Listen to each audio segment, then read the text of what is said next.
Hi, I'm back. I'll be reading from the 1 year Bible. We're up to April 1st. April 1st. Deuteronomy chapter 18, verse 1 to Deuteronomy chapter 20, verse 20.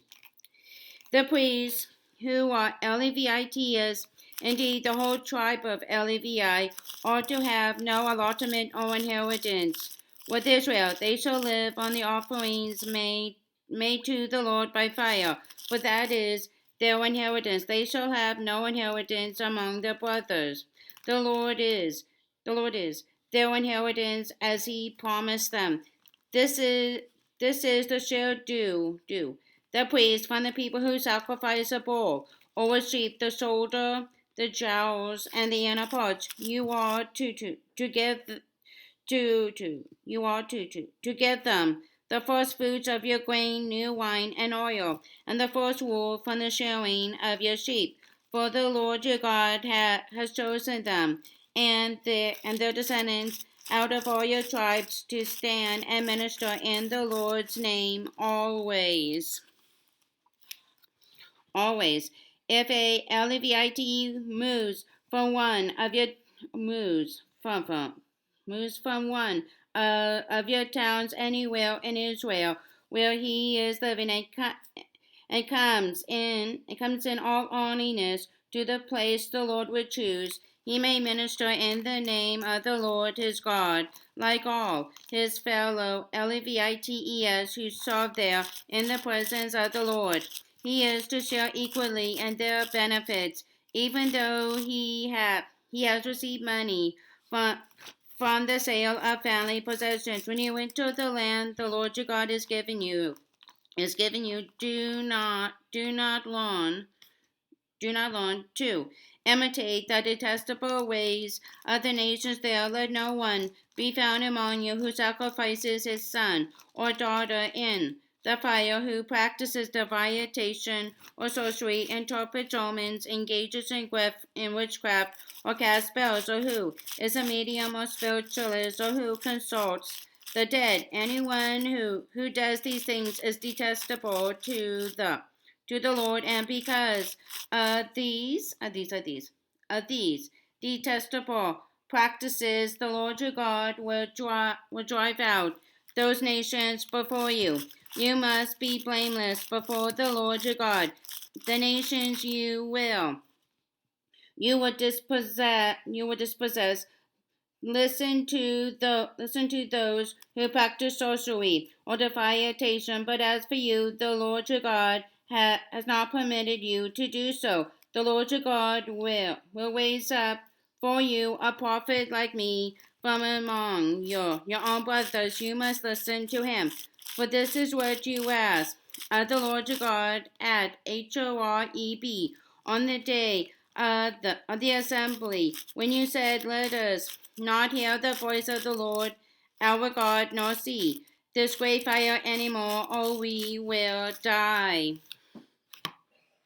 Or we will die. The Lord said to me, What they say is good. I will raise up for them a prophet like you from among their brothers. I will put my words in his mouth, and he will tell them everything I command him. If anyone does not listen to my words that the prophet speaks in my name, I myself will call him to account. But a prophet who presumes to speak in my name, in my name, anything I have not commanded him to say, or a prophet who speaks in the name of other gods must be put to death. You may say yourselves, how can we know when a messenger has not been spoken by the Lord? If what a prophet proclaims in the name of the Lord does not take place or come true, that is a message the Lord has not spoken. The prophet has spoken presumptuously. Do not be afraid of him. Be afraid of him.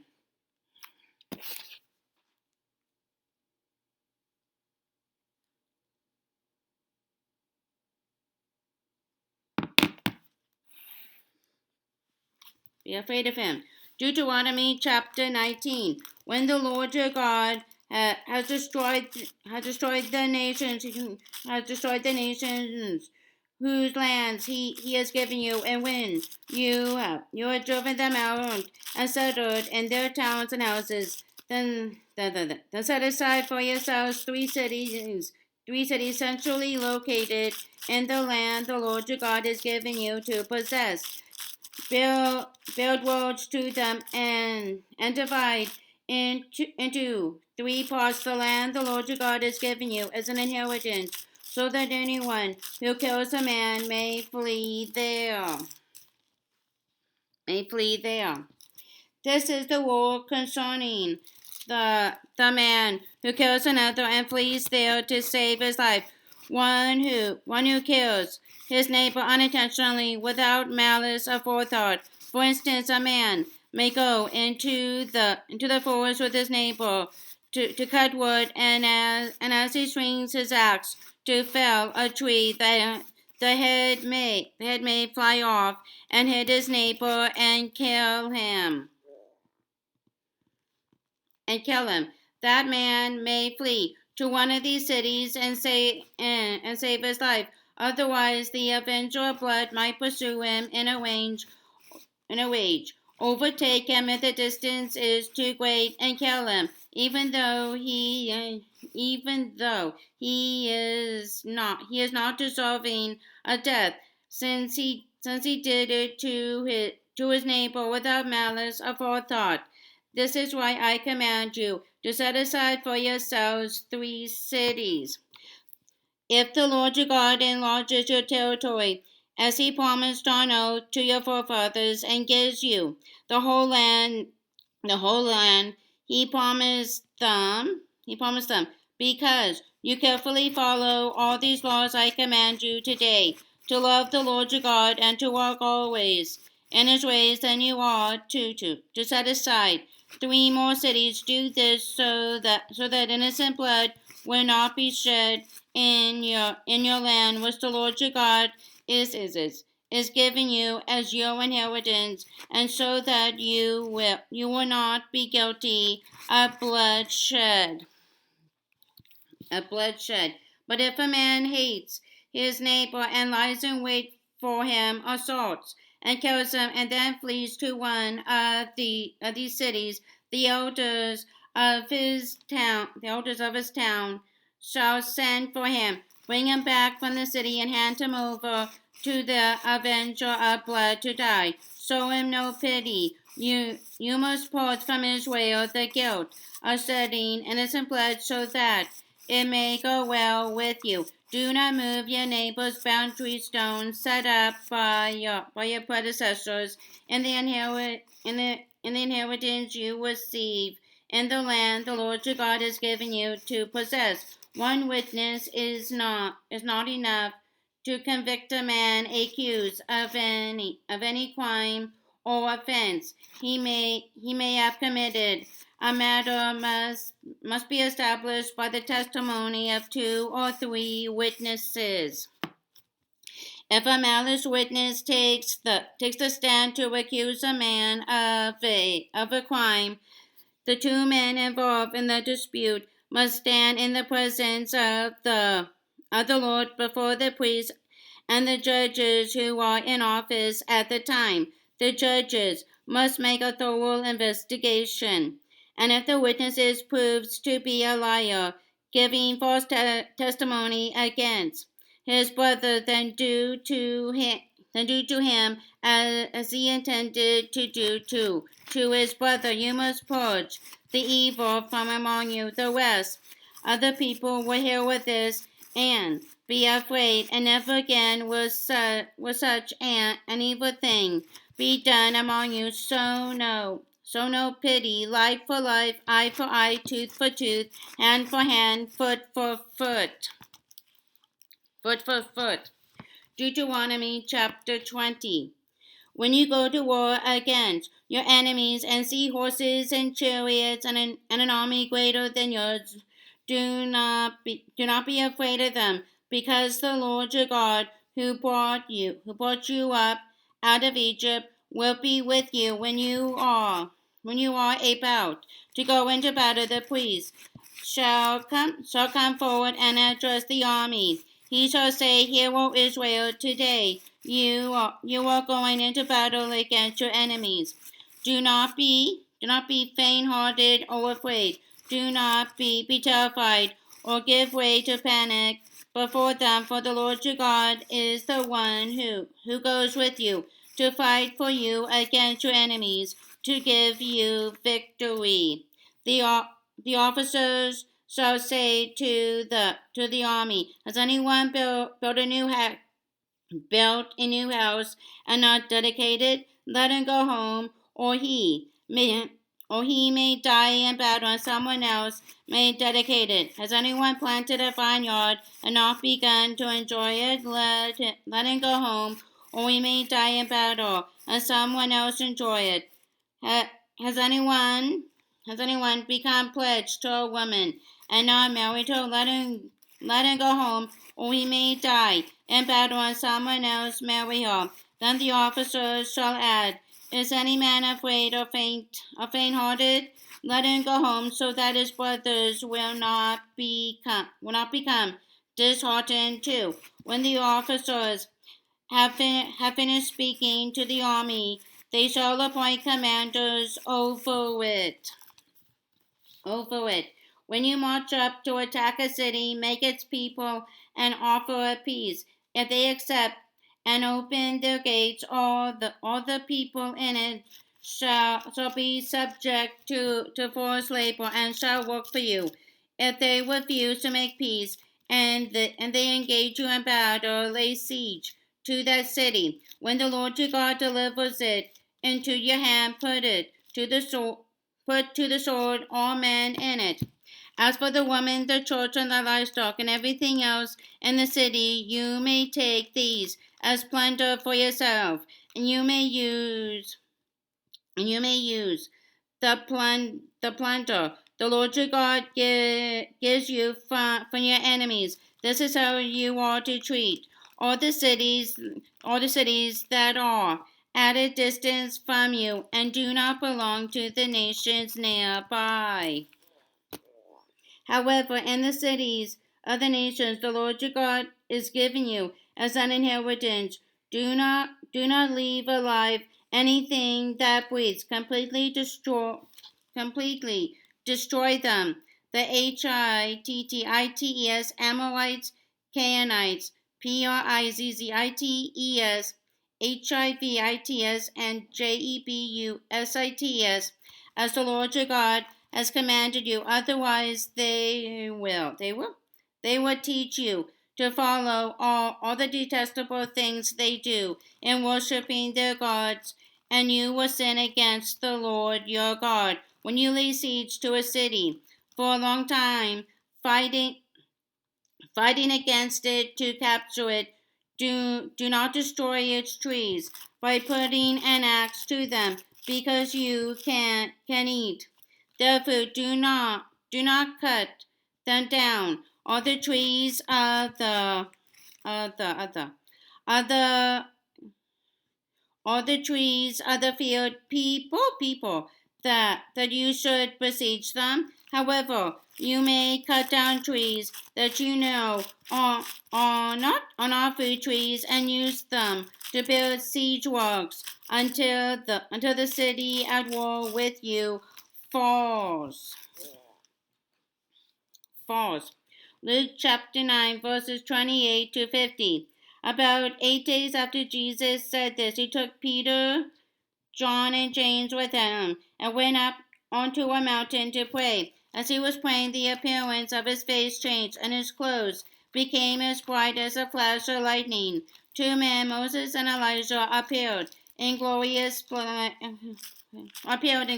splendor, talking with Jesus. They spoke about his departure, which he was about to bring to fulfillment at Jerusalem. Peter and his companions were very sleepy, but when they came fully awake, they saw his glory and the two men standing with them. As the men were leaving Jesus,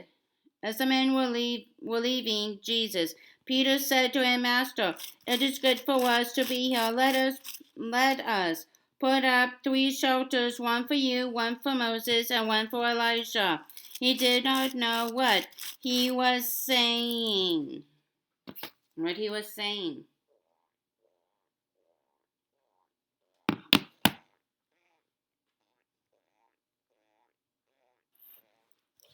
What he was saying. While he was speaking, a cloud appeared and enveloped them, and they were afraid. As they entered the cloud, a voice came from the cloud saying, This is my son whom I had chosen. Listen to him.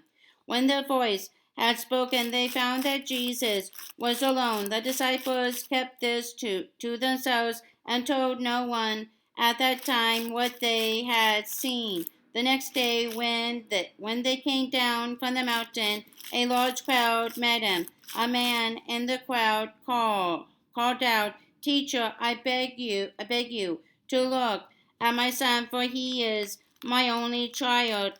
A spirit seizes him, and he suddenly screams. It throws him into convulsions so that he foams at the mouth. It scarcely ever leaves him and is destroying him. I begged your disciples to drive it out, but they could not.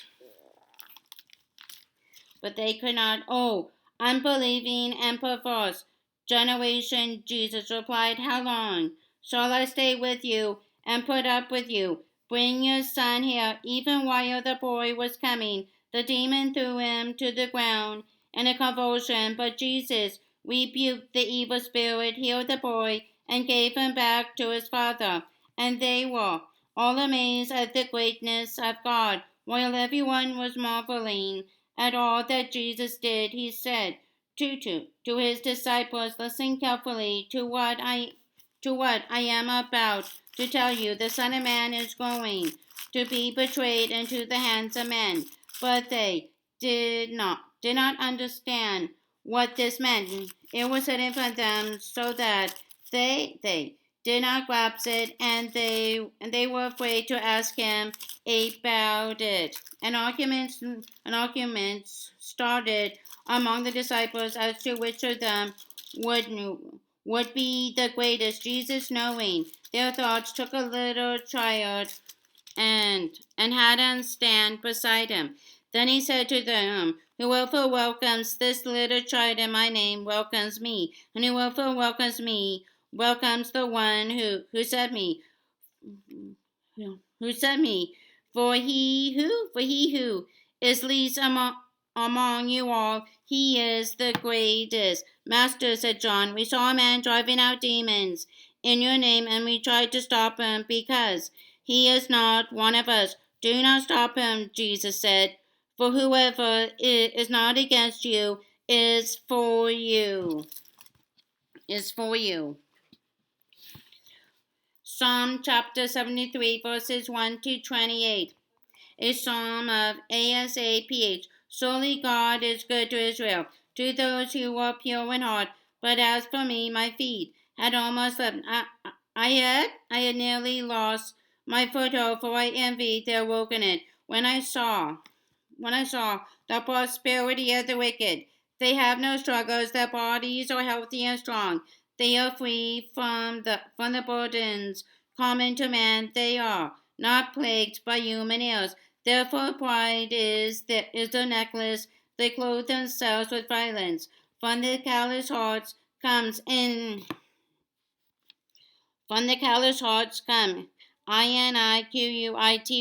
The evil conceits of their minds know no limits. They scoff and speak with malice in their wilderness. They threaten oppression. Their mouths lay claim to heaven, and their tongues take possession of the earth. Therefore, their people turn to them and drink of waters in abundance. They say, How can God know? Does the Most High have knowledge? This is what the wicked are like, always careful, They increase in wealth. Surely in vain have I kept my heart pure. In vain I washed my hands in innocence. All day long I have been plagued. I have been punished every morning. If I had said I would speak thus, I would have betrayed your children. When I tried to understand all this, it was oppressive to me till I entered the sanctuary of God. Then I understood their final destiny. Solely you place them on slippery ground. You cast them down to ruin. How suddenly are they destroyed completely, swept away by terrors, as a dream when one awakes. So when you arise, O Lord, you will despise them as fantasies. When my heart was grieved and my spirit embittered, I was senseless and ignorant. I was a mute beast before you, yet I am always with you. You hold me by my right hand. You guide me with your counsel, and afterward you will take me into glory. Whom have whom have I in heaven but you?